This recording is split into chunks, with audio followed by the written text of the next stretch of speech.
Pemirsa, rencananya hari ini 3 rekan yang merupakan kuli bangunan dari Peggy Setiawan akan diperiksa oleh penyidik Polda Jawa Barat. Prosesnya akan dilakukan pada hari ini dan dari kesaksian ketiga rekan dari Peggy Setiawan ini menyatakan bahwa mereka pada saat kejadian pembunuhan terhadap Vina dan Eki, mereka sama-sama ada bersama dengan Peggy di Bandung, Jawa Barat. Hari ini mereka akan diminta keterangannya, diminta kesaksiannya oleh penyidik.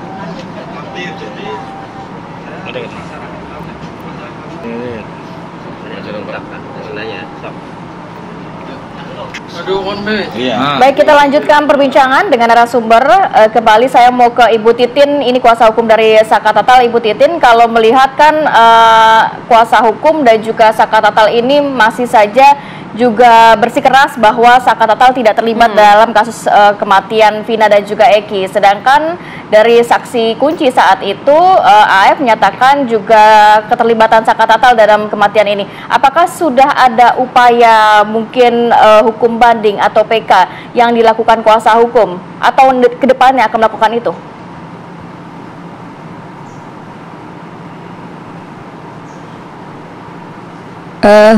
Mengenai PK, Mbak, saya juga besok dipanggil oleh Bapak Oto Hasibuan untuk membuka berkas ini di depan seluruh pengurus Pradi, karena saya memang di bawah kepemimpinan Bapak Oto Hasibuan.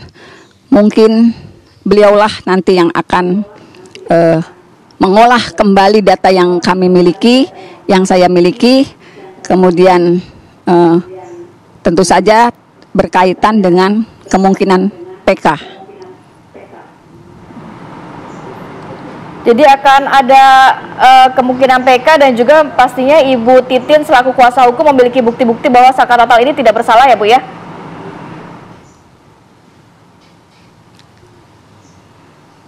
Bukti-bukti apa Bu nantinya untuk memperkuat hal tersebut?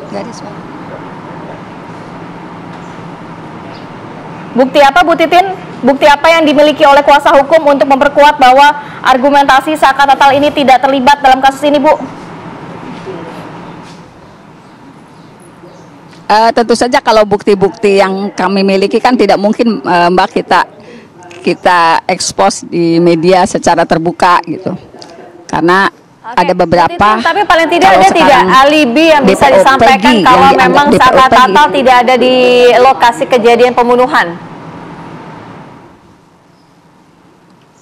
Ya, kalau alibi kan sudah disampaikan saat persidangan, Mbak. Pada saat persidangan kan alibi sudah disampaikan. Jadi alibi itu sudah disampaikan pada saat persidangan. Kalau saat ini saya bicara alibi, ya kayaknya udah ketinggalan, Mbak, karena putusannya juga sudah inkrah, kita sudah beralibi. Jadi kenapa saya sampaikan sejak tahun 2016, 2017 saya menilai ada yang salah dari peradilan ini. Dan itu juga sebetulnya sudah saya ekspos di tahun 2016, 2017. Tapi saya juga nggak paham kenapa sih begitu sulit mengkomunikasikan masalah ini ke media. Ada beberapa media lokal yang ternyata kan juga tidak ditanggapi oleh media nasional. Bahkan ada media nasional yang diturunkan pada saat 2016-2017 disuruh pulang lagi. Yang diekspos harusnya kekejian geng motornya. Tidak boleh wawancara dengan pengacaranya. Kan itu juga terbukanya baru sekarang, Mbak. Saya juga nggak ngerti kalau dulu seperti apa kondisinya. Ada seorang wartawan yang diminta menghentikan wawancara dengan pengacaranya. Jadi hal itu kan baru terungkap sekarang, Mbak. Baik, Ibu Titin. Baik, Ibu Titin, singkat terkait tadi kan juga akan melakukan PK begitu ya, akan ada upaya hukum lagi melalui PK. Tapi kalau misalnya di tahun 2016 atau 2017 sudah ada belum langkah hukum dari Ibu Titin untuk pra-peradilan sebelum persidangan dimulai bahkan? Pra-peradilan setelah saat persidangan dimulai? Kalau pra-peradilan itu sebetulnya sudah dilakukan, tetapi pra-peradilan itu gugur karena perkara pokoknya masuk, karena kan anak Saka Tatal lebih dulu sidangnya, Mbak, dibanding yang dewasa. Jadi pra-peradilan itu dilakukan oleh tim yang lain yang dewasa. Sementara perkara pokok anak Sakatatal kan sudah keburu masuk, makanya gugur. Oke. Baik, kita ke Mas Dedi. Kalau Mas Dedi sendiri, ini paling tidak apa yang ada di barang bukti begitu? Paling tidak bukti kuat selain dari 3 rekan dari Peggy ini akan diperiksa juga untuk kesaksiannya bahwa pada saat itu Peggy bersama dengan mereka gitu. Tapi paling tidak apa yang menjadi landasan kuat, bukti kuat gitu? Karena juga dari kesaksian Mel juga menyatakan bahwa mengenal Peggy, kemudian ada juga permasalahan antara Peggy dengan Eki gitu, sehingga mengakibatkan Eki ini dibunuh. Ya, jadi gini ya, Mbak, barang bukti yang kita tim miliki itu ada barang bukti berupa surat, ya, ada berupa surat, ada beberapa surat lah ya. Itu yang nanti kita akan ajukan untuk ke Pakpit ya, dan juga akan kita ajukan meminta gelar perkara khusus terkait masalah kesaksian ya si Mel. Dia itu bilang Peggy. Saya justru malah mempertanyakan kesaksian Mel gitu ya. Ini Peggy siapa gitu loh. Ya. Kenapa ini ya tadi kalau kita bicara kesaksian setelah terungkapnya kasus Vina ini viral lagi, ini saksi-saksi yang baru muncul kan. Ya. Dan yang jadi perhatian kita itu ada saksi juga yang kesaksiannya saat tahun 2016 di dalam berita acara dan juga di dalam dan setelah tertangkapnya Peggy, pernyataan kesaksiannya mengandung perbedaan gitu dan meyakinkan bahwa pelakunya adalah Peggy. Ini kita kan mempertanyakan itu. Jadi saksi ini ya belum belum berkualitas lah ya. Saya anggap itu nggak punya kualitas ya.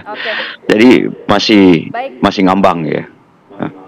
Baik. Saya mau ke Bang Saur. Bang Saur, ini bagaimana sih kita sebenarnya akhirnya bisa menemukan titik terang, menyesuaikan keterangan-keterangan yang masih simpang siur begitu, tidak hanya cocokologi, tapi memang itu faktanya. Harus seperti apa nih Bang?